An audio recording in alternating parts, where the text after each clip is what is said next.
제가 중고등학교 때에는 이런 질문이 자주 있었습니다. 지금도 아마 있을 것이라고 생각을 합니다만, 닭이 먼저냐 달걀이 먼저냐, 닭에서 달걀이 나온 것인가 아니면 달걀에서 닭이 먼저 나온 것인가, 어떤 것이 먼저인지를 말해보라는 질문입니다. 여러분들 특히 어린이들은 어떻게 생각합니까? 답을 마음속에 생각하시고 제 설명을 한번 들어보시기 바랍니다. 닭이 달걀을 낳는 것이니 닭이 먼저라고 생각할 수도 있습니다. 그런데 달걀에서 병아리가 부화돼서 닭이 되는 것이니까 달걀이 먼저라고 생각할 수 있습니다. 둘 중에 어떤 생각이든지 일리가 있습니다. 그런데 엄밀히 말해서 둘 중에 하나는 맞고 하나는 틀립니다. 어떤 것이 맞고 틀린다고 할 수 있는가? 그 기준은 무엇인가? 기준이 없으면 다 맞는 것처럼 보입니다. 모든 인간, 특별히 우리 그리스도인의 기준은 항상 하나님 말씀인 성경입니다. 창세기 1장 24절과 25절을 보시면 하나님께서는 여섯째 날에 땅의 짐승을 그 종류대로, 육축을 그 종류대로, 땅에 기는 모든 것을 그 종류대로 만드셨습니다. 이 말씀은 알을 낳을 수 있는 닭을 먼저 만드셨다는 의미입니다. 이 로마서라는 편지를 읽게 되는 사람들 사이에도 이렇게 닭이 먼저냐 달걀이 먼저냐 하는 성격의 질문거리가 있었습니다. 그것은 사람이 믿음으로 의롭다함을 얻느냐 조금이라도 행위로 의롭다함을 얻느냐 하는 문제입니다. 이 답을 풀려면 어떻게 해야 할까? 하나님 말씀이 어떻게 말씀하신지를 알아야 합니다. 그런데 이 두 가지 주장을 말하는 이들이 모두 자신의 주장이 나름대로 성경에 근거했다고 말합니다. 이럴 때는 어떻게 해야 될까? 그 근거가 되는 성경 말씀을 바르게 이해했는지를 봐야 합니다. 과연 어떤 것이 옳을까요?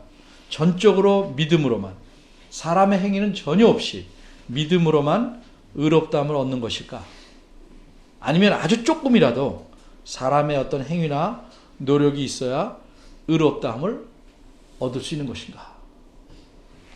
이 문제를 풀기 위해서 오늘 본문을 보겠습니다. 오늘도 세 가지로 나누어서, 그런데 좀 싱겁게 나누어서 본문을 생각해 보려고 합니다.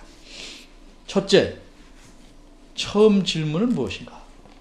둘째, 다음 질문은 무엇인가? 셋째, 그럼 결론은 무엇인가? 좀 싱겁죠?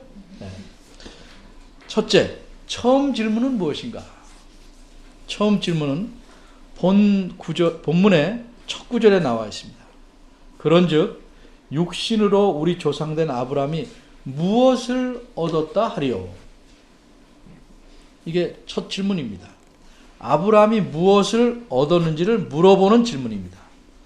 그런데 이 질문을 하는 이 사도 바울 선생님은 답을 몰라서 물어보는 게 아닙니다. 답은 이미 알고 있고 그 답을 설명하려고 물어본 것입니다. 이런 식으로 물어보는 질문을 좀 어려운 말로 수사학적인 질문이라고 합니다. 그럼 바울 선생님은 어째서 이런 수사학적인 질문을 하실까? 그 이유를 먼저 살펴봐야 할 겁니다. 오늘 본문이 속해 있는 이 로마서 4장은 거의 전체가 아브라함과 연관된 말씀입니다. 어째서 아브라함에 대해서 한 장 전체가 집중적으로 이야기하고 있는 것인가? 바울 선생님과 반대되는 주장을 하는 사람들도 아브라함을 근거로 삼아서 자신들의 주장을 말하고 있기 때문입니다. 그들은 누구고 어떤 주장을 하는가? 그들은 유대인들이고 그들의 주장은 한마디로 사람이 하나님에게 의롭다함을 얻으려면 사람의 행위, 즉 노력이나 업적이 반드시 필요하다는 것입니다. 그러기에 바울 선생님은 그들의 주장이 옳지 않다는 것을 입증하기 위해서 그들이 근거로 삼고 있는 아브라함을 다시 근거로 삼아서 말하고 있는 것입니다. 유대인들의 생각이나 주장을 알려주는 한두 가지 책을 보면 아브라함에 대해서 이렇게 말합니다. 여러분에게는 거의 들어보지 못한 낯선 책인 주빌리스서, 주빌리스라는 책의 23장 10절과 제일 마카비라는 책 2장 52절에 보면 아브라함은 하나님 앞에서 평생 의로운 행동을 해서 의롭다함을 받았다 이렇게 말합니다. 구약 성경 창세기를 보아도 그렇게 말하는 것처럼 보입니다. 예를 들면 창세기 22장 16절에서 18절입니다. 중간을 제가 생략하고 읽어보겠습니다. 가라사대 여호와께서 이르시기를 내가 나를 가리켜 맹세하노니 내가 이같이 행하여 내 아들 내 독자를 아끼지 아니하였은즉 내가 네게 큰 복을 주고 내 씨로 크게 성하여 하늘의 별과 같고 바닷가의 모래와 같게 하리니 이는 네가 나의 말을 준행 순종해서 행했단 말이죠. 하였기 때문이라.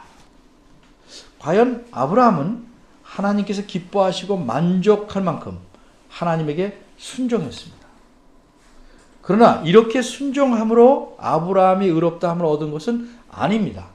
이렇게 순종한 것은 아브라함이 의롭다함을 얻은 후에 행한 일입니다. 바꿔 말하자면 아브라함은 하나님께 순종하였기 때문에 의롭다함을 얻은 것이 아니고 의롭다함을 얻은 사람의 결과로서 하나님께 순종하게 된 것입니다. 그러게 2절에서 바울 선생님이 이렇게 말씀합니다. 만일 아브라함의 행위로서 바꿔 말하자면 하나님의 말씀에 순종함으로써 또는 선한 일을 행함으로써 의롭다 하심을 얻었다면 자랑할 것이 있으려니와 이 말씀이 무슨 뜻입니까? 자랑할 것이 있다는 겁니까? 없다는 겁니까? 없다는 뜻입니다. 자랑할 것이 없다는 말은 곧 아브라함의 행위로서 의롭다 하심을 얻은 것이 아니라는 말입니다. 2절을 원문대로 말하면 2절은 왜냐하면으로 시작합니다. 왜냐하면 즉 2절은 1절의 이유를 말하는 것입니다. 그러니까 1절 질문의 의도는 아브라함은 얻은 것이 없다는 것입니다. 그 이유는 무엇인가? 2절에서 보는 바대로 자랑할 것이 없기 때문이라는 겁니다. 그리고 2절 뒷부분은 이렇게 분명하게 말씀합니다. 하나님 앞에서는 없느니라. 이 말씀은 원문대로 직역하자면 하나님을 향해서는 없다 하는 의미입니다. 무슨 뜻입니까? 앞부분과 연결해서 말하면 아브라함이 결코 자랑할 것이 없지만 혹 있다 할지라도 하나님을 향해서는 없다는 의미입니다.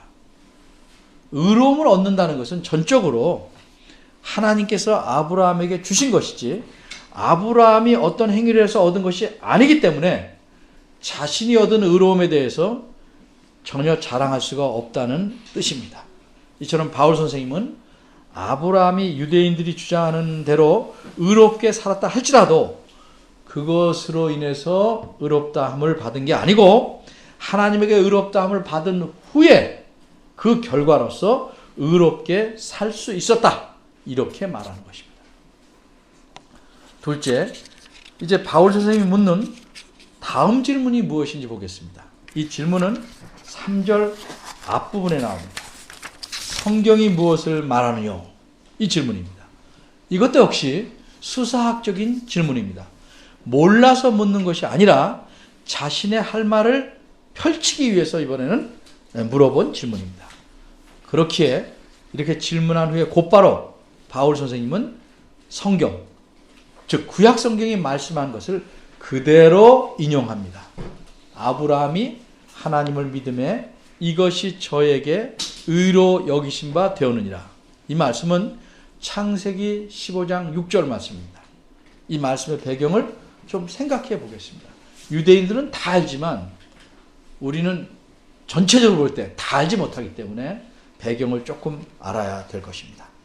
아브라함이 두려움에 떨고 있을 때 하나님께서 아브라함에게 나타나셔서 위로하십니다. 두려워 말라. 내가 너의 방패고 너의 지극히 큰 상급이다. 그러자 아브라함은 자기 마음을 하나님 앞에 터놓습니다.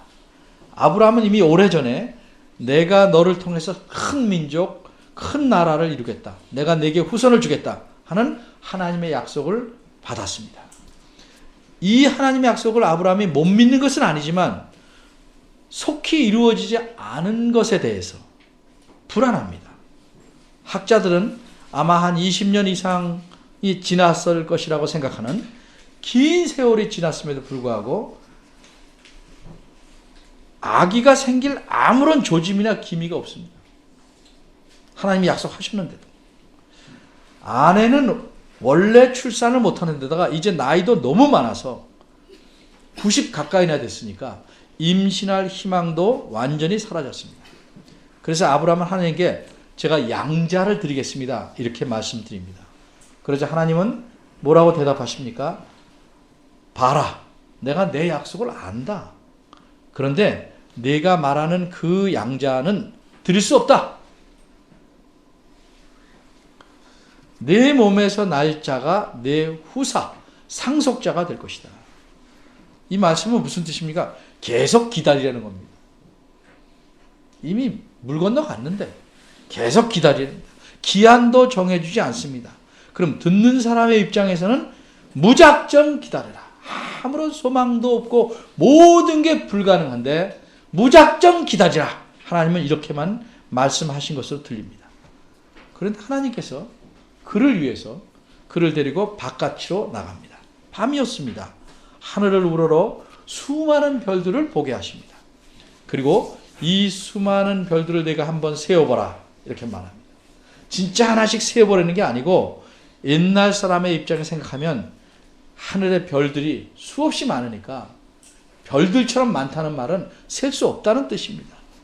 이것처럼 내 자손도 많으리라 이런 뜻으로 말씀하시는 거예요. 근데 현재는 자식이 하나도 없습니다. 자식을 낳을, 첫 아이를 낳을 가능성, 기미 전혀 없습니다. 근데 아브라함은 어떻게 반응을 보였습니까? 창세기 15장 6절은 이렇게 말합니다. 아브라함이 여호와를 믿었다. 일이 뭔가 되어가고 있다. 이런 게 보이면 좀 믿어라. 그래도 조금 마음 쓰는 사람은 믿을 수 있죠. 그런데 일은 시작되지도 않고 시작할 기미도 보이지 않는데 믿으라니. 그런데 아브라함은 믿습니다. 하나님을 믿은 것입니다. 하나님께서 말씀하셨으니 반드시 그렇게 이루실 것이라고 믿은 것입니다. 그래서 이런 믿음을 보시고 하나님께서 아브라함을 의롭게 여겨주신 겁니다. 아브라함은 자기 힘으로 어쩐 조치나 행동을 취하지 않았습니다. 그저 하나님을 믿었을 뿐입니다.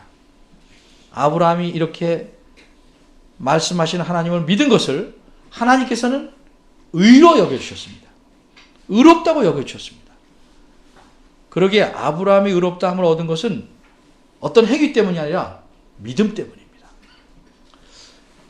이제 우리는 어째서 바울 선생님이 창세기 15장 6절 말씀을 인용했는지 생각해 봐야 합니다. 원문대로 말하면 3절도 왜냐하면으로 시작합니다. 2절에 대한 이유를 말하는 겁니다. 2절에서 바울 선생님은 뭐라고 말씀했습니까? 아브라함은 행위로서 의롭다함을 얻은 것이 아니기 때문에 자랑할 것이 없다. 이렇게 말했죠. 어떻게 바울 선생님은 그렇게 확신을 갖고 말할 수 있습니까? 그 이유는 성경이, 즉 하나님 말씀에서 그렇게 바울 선생님 말이 옳다고 증거해 주고 있기 때문입니다. 그러니까 바울 선생님은 창세기 15장 6절의 말씀을 증거로서 인용한 것입니다. 무엇에 대한 증거입니까? 아브라함이 행위로서 의롭다함을 얻은 것이 아니고 믿음으로 의롭다함을 얻었다는 증거입니다. 아브라함은 우리의 믿음의 조상이라고 부릅니다. 왜 그렇게 말합니까? 우리도 그렇게 의롭다함을 얻기 때문입니다. 우리의 행위, 우리의 업적 때문이 아니고 믿음으로. 그럼 세 번째 결론은 무엇입니까? 결론은 4절과 5절에 나와 있습니다. 이 두 구절은 금방 말씀드린 창세기 15장 6절 말씀을 설명해 놓은 겁니다. 4절에서는 일상생활에서 일어나는 일을 예로 듭니다. 4절 말씀은 무슨 뜻일까? 먼저 예를 하나 듭니다. 어떤 사람이 한 달 동안 일했습니다. 사장님이 월급을 줍니다. 받는 사람이, 일한 사람이 고맙다고 인사는 하지만 진짜 고맙죠. 그런데 자기 월급을 선물이라고 생각하지는 않습니다. 일을 했으니까 마땅히 받아야 할 삭시라고 생각합니다. 다시 말해서 한 달 동안 일한 월급을 주기까지는 사장님은 일한 사람에게 빚지고 있는 것이고, 일한 사람도 자신이 받아야 될 월급을 사장님이 내게 진 빚, 갚아야 될 빚이라고 생각하고 있는 것입니다. 이것이 4절의 의미입니다. 지금 일하고 있는 사람은 자신이 후에 받아야 할 삭을 그냥 선물로 생각하는 것이 아니고 마땅히 받아내야 할 빚으로 생각한다는 뜻입니다. 따라서 만일 사람이 의롭다함을 얻는 것이 어떤 행동이나 공로를 쌓아서 얻게 되는 것이라면 그것은 하나님께서 주시는 은혜가 아니고 그 사람이 하나님에게 마땅히 받아야 할 대가라는 것입니다. 따라서 창세기 15장 6절은 하나님께서 이런 대가를 아브라함에게 지불한 것이 아니고 하나님께서 은혜로서 아브라함의 믿음을 의로 여겨주셨다. 아브라함을 의롭다 여겨주셨다 하는 뜻입니다. 5절입니다. 5절은 우리말 성경에서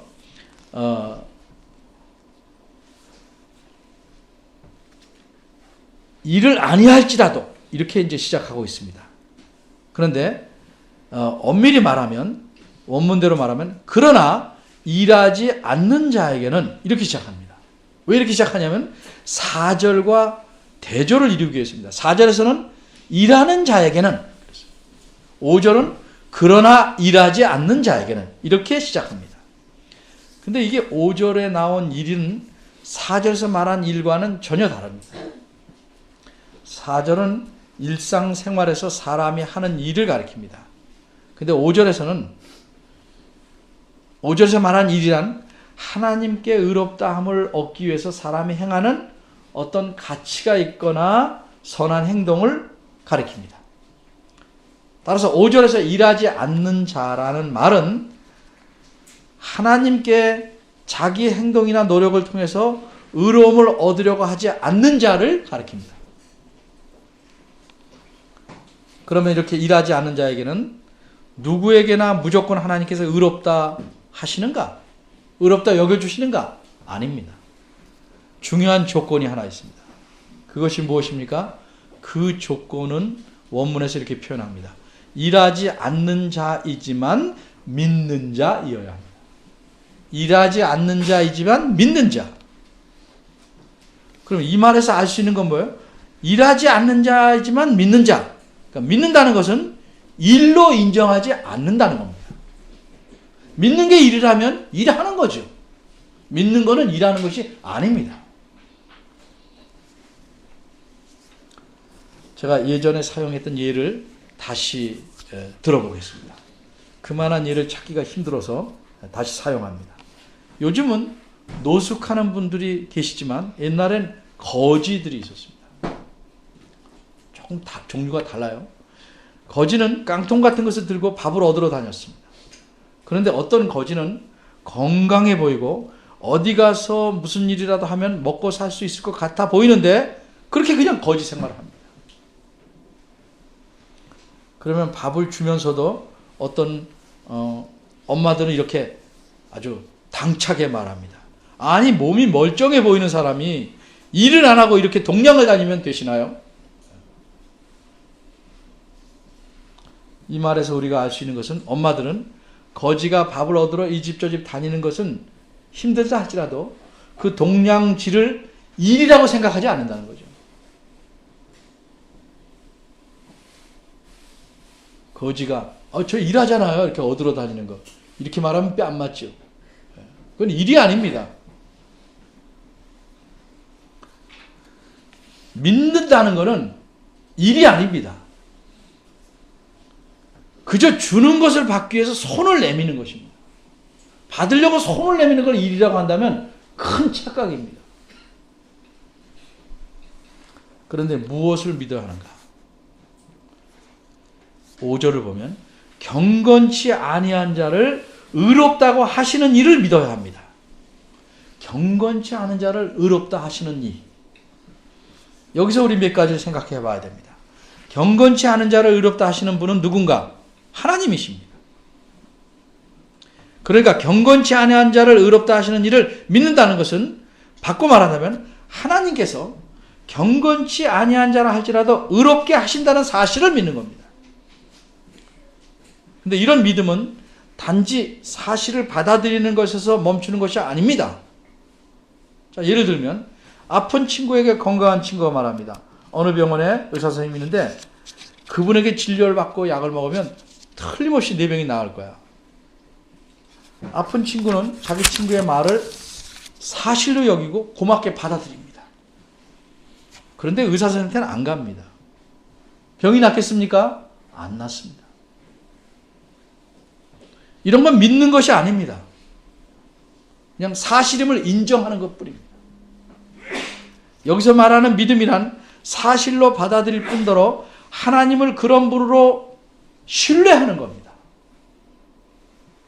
정확히 말하자면 하나님께서는 경건치 아니한 자를 의롭다고 해주시는 분이기 때문에 그분을 의지하고 신뢰하는 것을 가리킵니다. 이것이 믿음입니다.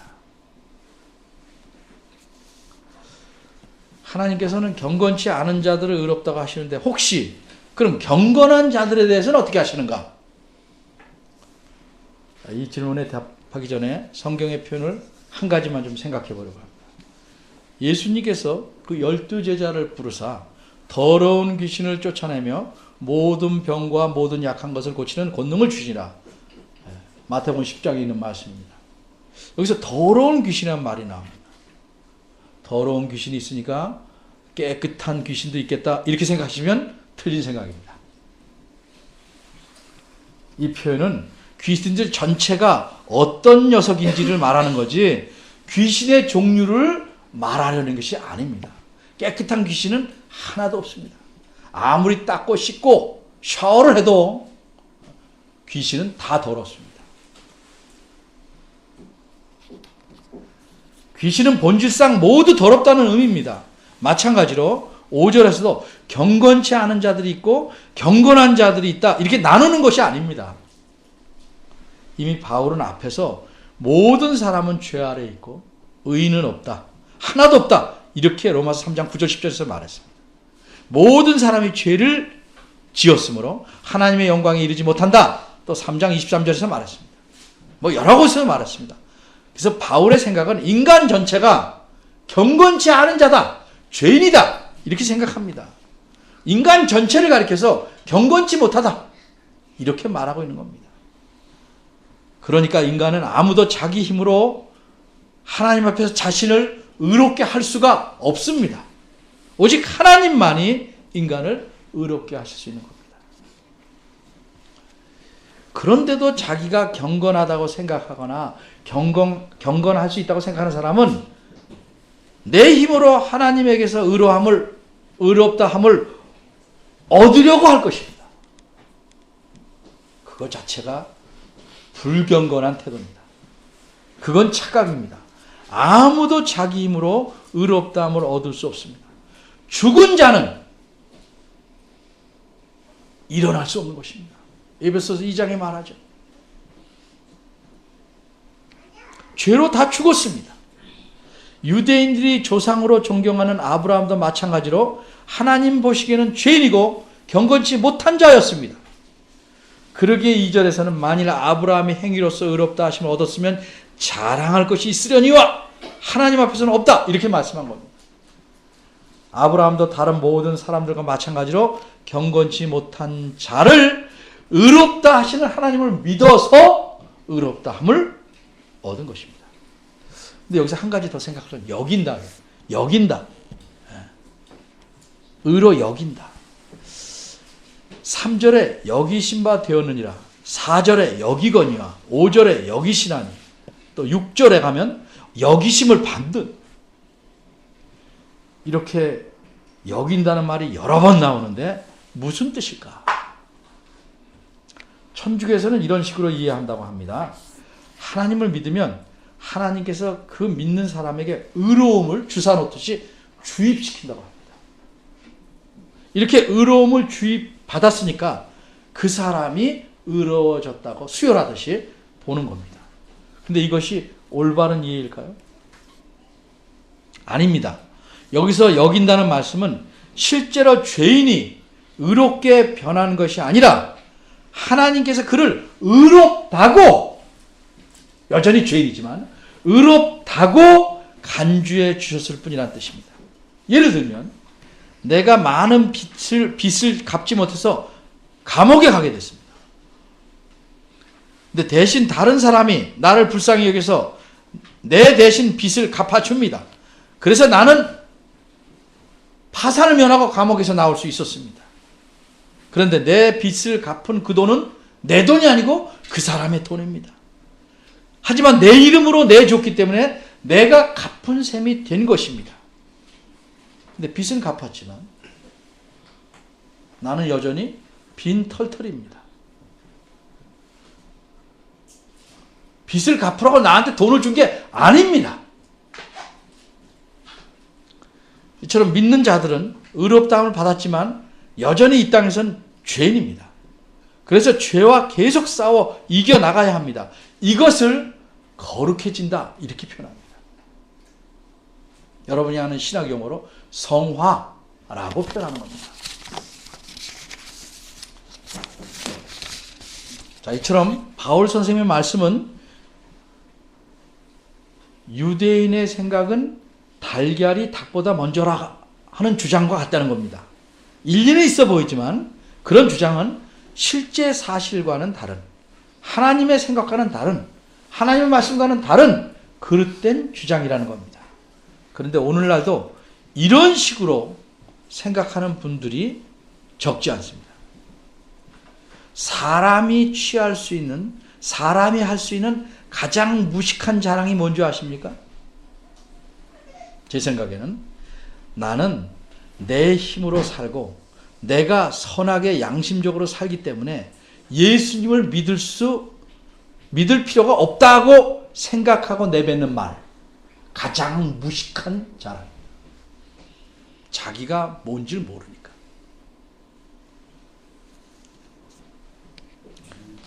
그럼 가장 뻔뻔한 자랑은 뭔 줄 아십니까? 내가 무엇을 해서, 내가 하나님에게 뭔가 이렇게 해서 하나님이 그 내가 행한 걸 보고 나를 의롭다고 생각하고 자신이 자기 힘으로 구원받듯이 말하고 남을 멸시하는 자들이 내뱉는 말, 가장 뻔뻔한 자랑. 겉으로 그런 말은 안 하겠죠, 체면이 있으니까.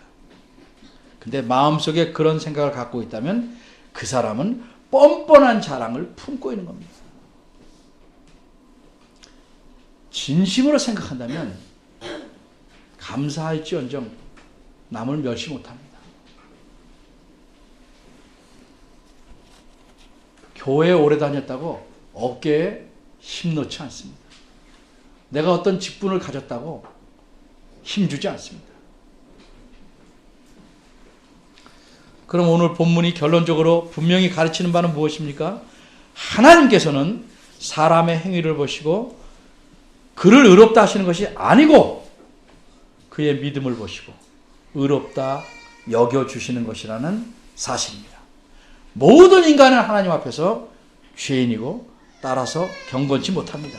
인간은 아무도 자기 힘으로 자기 노력으로 하나님 앞에서 의롭다함을 얻지 못합니다. 조금 더 의롭다함을 얻는 데서는 자기 힘을 보탤 수 없습니다. 보탤 힘이 없습니다. 오직 믿음으로만 의롭다함을 얻는 것입니다.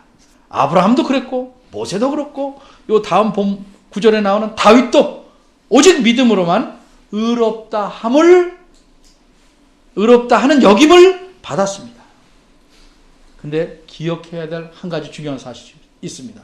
이 믿음은 그냥 생각이나 인식이 아니고 사실이라고 믿는, 그리고 병원에 안 간 친구처럼 그런 생각이 아니고 이 믿음은 살아있는 믿음이라는 점입니다. 이 믿음은 말라 비틀어진 씨가 아니고 살아있는 씨입니다. 그래서 열매를 맺을 수 있는 겁니다.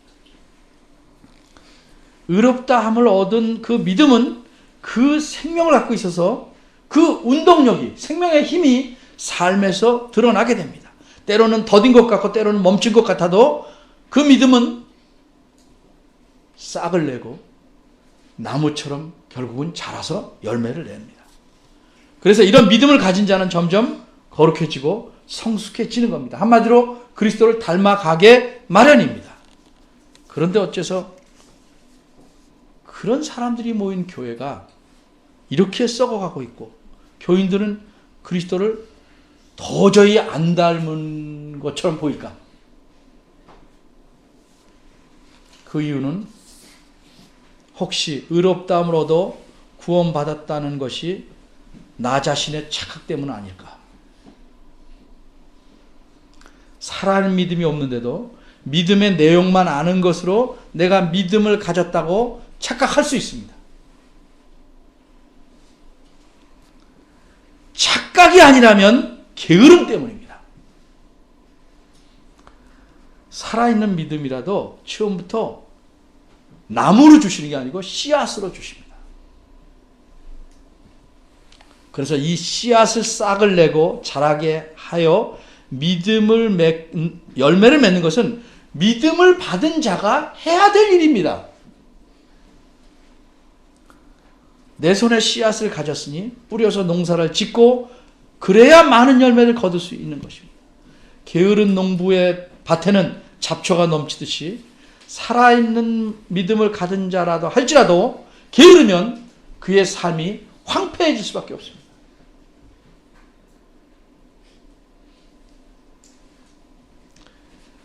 게을러지면 뭐부터 안 하려고 그래요? 딴 일은 다 해도요, 성경 읽는 일 안 하려고 그래요. 기도하는 거 안 하려고 그래요. 교회 나오는 거 안 하려고 그래요. 우선 그거부터 끊으려고 그래요. 정말 이상하죠?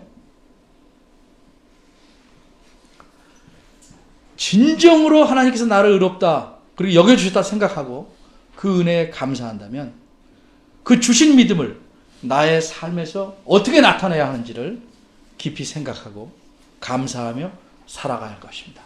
그런 여러분이 되시기를 바랍니다. 기도하겠습니다.